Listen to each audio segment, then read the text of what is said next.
14% کی ہماری آبادی 17 کروڑ مسلمان ہیں اور ہندوستان کی لوک سبھا میں صرف 23 ہیں. تمل ناڈو کی اسمبلی میں صرف 6 جیت کر آتے ہیں. ہر اسمبلی میں ہمارا نمبر گھٹتا جا رہا ہے. کوئی پرسان حال نہیں ہے, کوئی آواز اٹھانے والا نہیں ہے. اور جب آواز اٹھانے کی کوشش کرتے ہیں تو بولا جاتا ہے کہ اماں ہے, اماں دیکھ لیں گے. اگر کرونا دی ہے تو بولیں گے تلائیور دیکھ لیں گے.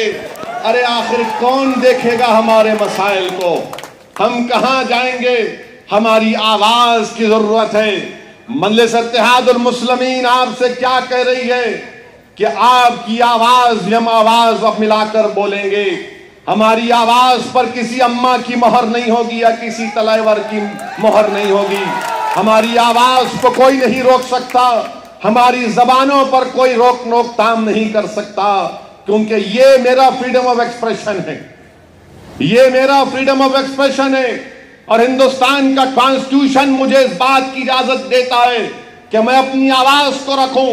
بتاؤ, آج میں اس وقت بھی جب وکیل الیکشن لڑ رہے تھے وانیم باڑی سے, تو میں وانیم باڑی کی عوام سے بھی کہہ رہا تھا کہ تمل ناڈو کے اسمبلی کے در و دیوار ترس رہے ہیں. وہ در و دیوار یہ بےتاب اور بے چین ہے سننے کے لیے کہ کاش کوئی تمل ناڈو کے اسمبلی میں آ کر تمل ناڈو کے مسلمانوں کے مسائل کی بات کر سکے. کوئی تمل ناڈو کے اسمبلی میں آ کر وہاں پر وانیم باڑی کے وہ لیدر کا کاروبار ٹینریز کے مسائل کی بات کر سکے. کاش کوئی آ کر ہمارے اردو اسکولوں کے بارے میں بات کر سکے. 300 اردو اسکول میں سے 200 بند ہو گئے, آج 100 اسکول ہیں تو ٹیچروں کو اپوائنٹ نہیں کیا جاتا. بتائیے کون اٹھائے گا یہ مسائل؟ کون اٹھائے گا یہ مسائل؟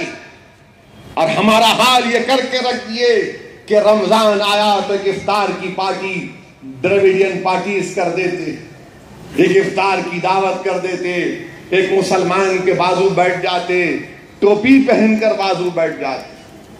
اور ہر غریب دیکھ کے بولتا کہ بھائی روزے سے میں ہوں یا یہ ہیں؟ میں 16 گھنٹے سے پانی نہیں پیا, میں 16 گھنٹے کام کیا, کیونکہ میری شریعت کا حکم ہے. یہ ہمارے افطار کی دعوتوں کو بھی اب نہیں چھوڑ رہے. افطار کی دعوت میں بھی آ جاتے. مجھے ہمارے کوئی دوست بتا رہے تھے کہ بقرعید میں بھی ایک بہت بڑے یہاں کے پولیٹیشن ہیں, انہوں بقرعید میں بکری ذبح کرتے سنا, انہوں گوشت بانٹتے.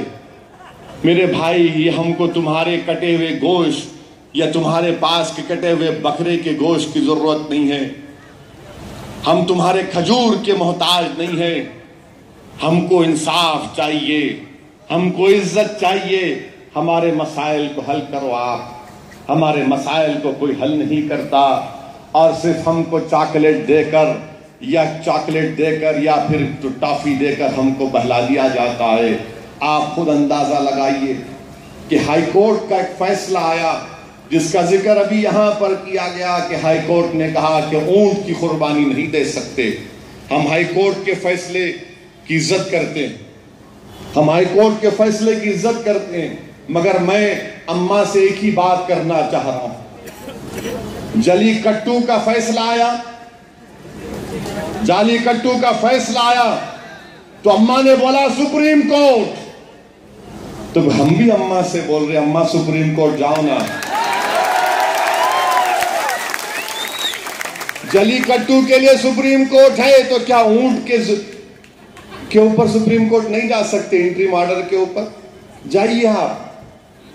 جلی کٹو کے لیے آپ نے پریشرائز کیا تھا مودی گورنمنٹ کو کہ لاس کو بدلو. آپ بولیے ہائی کورٹ نے کیا کہا کہ ذبح کرنے کی جگہ نہیں ہے, آپ ذبح کرنے کی جگہ مہیا کریے. مہیا کر کے جا کر ہائی کورٹ کو پٹیشن دیجئے کہ ہم نے جگہ کو بنا دیا ہے. مگر اس کے بارے میں کوئی بات نہیں ہوتی. میرے بھائی, میرے عزیز دوستوں اور بزرگوں, ہر جگہ پر یہی حال بنا ہوا ہے. جیلوں میں کتنے سال سے ہمارے لوگ ہیں ڈیٹینیز.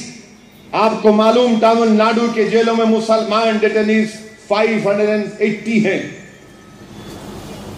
انڈر ٹرائل کتنے ہیں؟